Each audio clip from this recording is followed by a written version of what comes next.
L'Éthiopie se concentre sur une réponse pratique au changement climatique.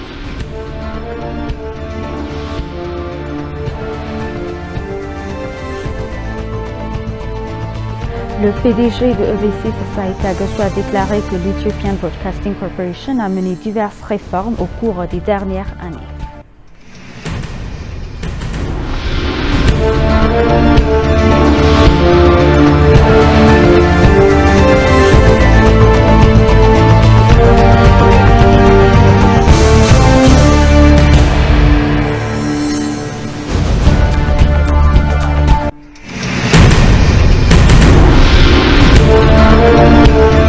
Bienvenue chers téléspectateurs, c'est Aline Taibaro avec le journal du 26 juillet.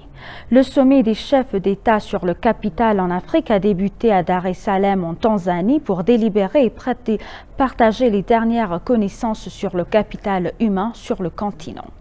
Le sommet est en cours sous le thème « Accélérer la croissance économique de l'Afrique, stimuler la productivité des jeunes en améliorant l'apprentissage et les compétences ». Plusieurs dirigeants africains participent au sommet, dont le ministre des Affaires étrangères Damak Amakonnen a participé.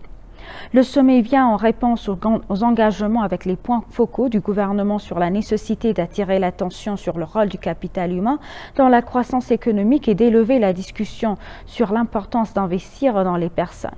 Quelques 1200 délégués de 30 pays africains participent au sommet de 2 jours pour délibérer, partager les dernières connaissances sur le capital humain et conclure avec des engagements concrets et la prochaine étape des chefs d'État participants. Le thème général du sommet est de lier les investissements dans le capital humain à la croissance économique et d'exploiter le dividende démographique en s'attaquant à la pauvreté, des apprentissages et au déficit de compétences des jeunes et des femmes.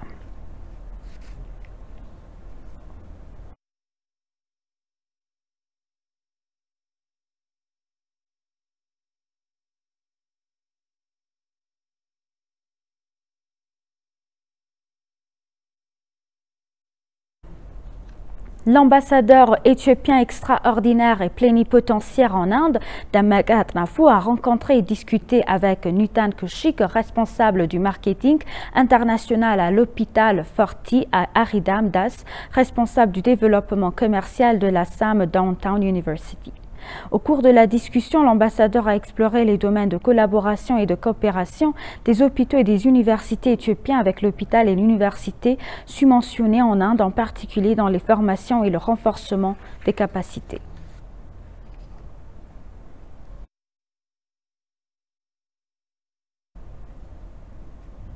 L'ambassade d'Éthiopie à Djibouti a félicité le retour de 79 migrants éthiopiens via le train en Éthiopie-Djibouti. L'ambassade a déclaré que 65 migrants éthiopiens sont arrivés à Djibouti en provenance du Yémen. Il convient de rappeler que la semaine dernière, 118 migrants éthiopiens supplémentaires ont été ramenés sains et saufs dans leur pays d'origine.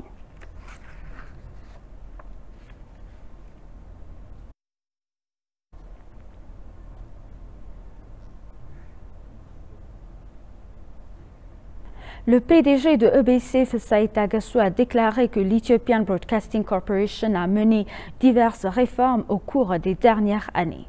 Le travail de réforme a pris en considération le changement de contenu, de technologie et d'accessibilité qui peuvent suivre l'évolution du temps. Surtout en transformant l'impact et la technologie sur les médias sociaux en une bonne opportunité, EBC s'efforcera de fournir des rapports frais et actuels à son public sur tous les médias sociaux. Il a dit que pouvoir accéder à l'information avec toutes les options technologiques du jour augmente l'audace et la compétitivité. Pour y parvenir, les employés de l'institution doivent redoubler d'efforts et de se dire « il faut démolir la route qui nous ramène ». Le PDG, M. Fasaita Agassou, s'est rendu compte que le travail de réforme qu'EBC a commencé va atteindre son objectif. Le premier tour de discussion organisé par les travailleurs d'EBC sur la mise en œuvre de la réforme institutionnelle et le prochain plan à l'Académie africaine de leadership à Sululta est terminé. Afin de s'assurer que tous les travailleurs participent aux réformes et de poursuivre le changement de l'institution, ils tiendront des discussions à l'Académie.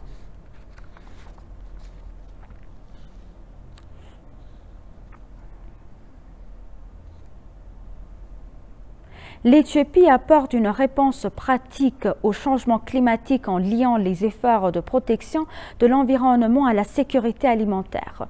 Le Covid-19 associé à d'autres catastrophes d'origine humaine et naturelle a exacerbé la sécurité alimentaire dans le monde, a déclaré la ministre de Planification de Développement Fitsuma Safa.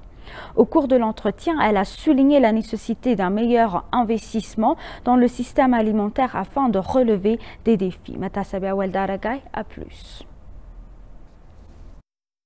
Le Premier ministre Abiy Ahmed et sa délégation ont pris part au sommet des Nations Unies sur le système alimentaire qui s'est tenu à Rome, en Italie. Dans son allocution lors du sommet, le Premier ministre a déclaré que l'Éthiopie avait activement mis en œuvre de nombreuses initiatives, notamment l'initiative Green Legacy, avec des objectifs généraux de renforcer la résilience agricole, d'assurer l'autosuffisance alimentaire et de lutter contre le changement climatique. La ministre de la Planification et du Développement, Fitsuma Safa, a expliqué que le changement climatique est l'un des plus grands défis au monde pour assurer le système et la sécurité alimentaire. Les efforts audacieux déployés par l'Éthiopie à cet égard sont exemplaires, a-t-elle déclaré, mentionnant les travaux réalisés dans le cadre de l'initiative Green Legacy au cours des 4 dernières années. Le changement climatique est l'un des plus grands défis au monde menaçant la sécurité alimentaire. L'Éthiopie a pris des tentatives ambitieuses avec l'héritage vert, plantant 25 milliards de plantes au cours des 4 dernières années. L'initiative Green Legacy a également apporté une autre récompense à l'Éthiopie en ce sens qu'elle a fait du pays l'un des principaux producteurs d'avocats en Afrique. Au cours du sommet, l'Éthiopie a indiqué aux participants que le Covid-19 associé ሰሚት ላይም ወይም ኮንፈረንስ ላይም ኢትዮጵያ ያቀረበችው የምግብ ስርዓታችን በዓለም አቀፍ ደረጃ Au cours du sommet, l'Éthiopie a indiqué aux participants que le Covid-19, associé à d'autres catastrophes d'origine humaine et naturelle, a exacerbé la sécurité alimentaire et le système alimentaire dans le monde entier, en particulier pour les pays en développement. Ainsi, le Premier ministre a rappelé au monde lors de ce sommet qu'il est urgent d'inverser la sécurité et la suffisance alimentaire en consistant la solution et qu'ils s'enfondrent. Covid-19 et d'autres catastrophes d'origine humaine et naturelle ont exacerbé la sécurité alimentaire dans le monde entier, a souligné la ministre, en soulignant la nécessité de mieux investir dans le système alimentaire afin de relever les défis. La commissaire éthiopienne à l'investissement Lili Sénémé s'est entretenue avec Tamara Amona, ambassadrice de Suisse en Éthiopie. Au cours de la réunion, les deux parties ont discuté des opportunités d'attraction d'investissement en Éthiopie et des moyens d'explorer son potentiel. Il est indiqué que les deux parties s'engagent également à renforcer les liens économiques entre les deux nations.